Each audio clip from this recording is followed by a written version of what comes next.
بسم اللہ الرحمن الرحیم۔ ایک دن میں محلے میں باورچی کے پاس بیٹھا تھا۔ دل بہت بے چین تھا۔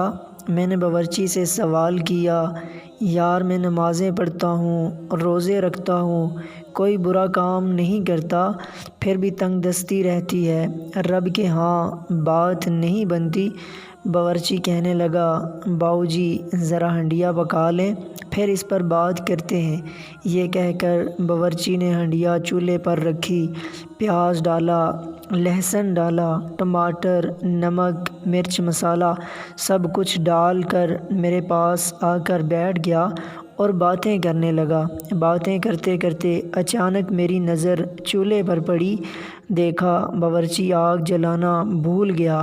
میں نے اس کی توجہ دلائی تو کہنے لگا، باؤ جی ہنڈیا میں سب کچھ تو ڈال دیا ہے، پک جائے گی۔ میں نے کہا، آگ نہیں جلائی تو ہنڈیا کیسے پک جائے گی؟